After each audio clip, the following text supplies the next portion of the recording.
வணக்கம்.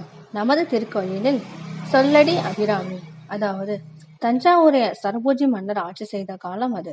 சுப்பிரமணிய பட்டர் தினமும் திருக்கடையூர் அபிராமியை வழிபடுவார்.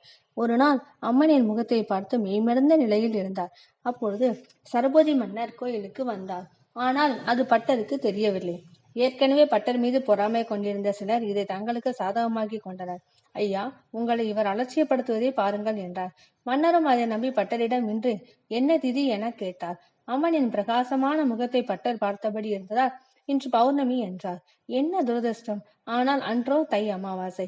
கோவப்பட்ட மன்னர், இரவு நிலா வராவிட்டால் உமக்கு மரண தண்டனை என்றார். சுய நினைவுக்கு வந்த பட்டர் தவறை உணர்ந்தார். தன்னை காப்பாற்றும்படி அம்மனை வேண்டினார். அமாவாசையன்று எப்படி நிலா வரும் என அங்கிருந்தவர்கள் சிரித்தனர். அபிராமி மீது அந்தாதி பாடல்களை பாடினார் பட்டர்.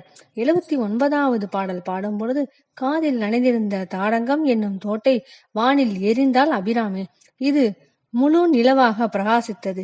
இதை பார்த்ததும் மன்னிப்பு கேட்டார் மன்னர். இந்த நிகழ்ச்சி தை அமாவாசை அன்று இன்றும் விழாவாக நடக்கிறது. புஷ்ப அலங்காரத்தில் எழுந்தருளும் அம்மனின் முன் அர்ச்சகர்கள் அந்தாதி பாடல்கள் பாடுவர். மாங்கல்ய தோஷம் உள்ள பெண்கள் பழைய தாலியை உண்டியலில் போட்டு புது தாலியை அம்மன் பாதத்தில் வைத்து கட்டிக்கொள்கின்றனர். அதாவது சிவனிடம் உபதேசம் பெறுவதற்காக கைலாயம் சென்றார் பிரம்மா. அவரிடம் சில வில்வ விதைகளை கொடுத்து பூலோகத்தில் இதை விதையுங்கள் என்று கூறினார். விதைக்கப்பட்ட 24 நிமிடத்திற்குள் எந்த இடத்தில் மரமாகிறதோ அங்கு உபதேசிப்பேன் என்றார் சிவன். அதன்படி பிரம்மா ஓரிடத்தில் விதைத்த பொழுது உடனே மரம் வளர்ந்தது. காட்சியளித்த சிவபெருமானும் உபதேசம் செய்தார்.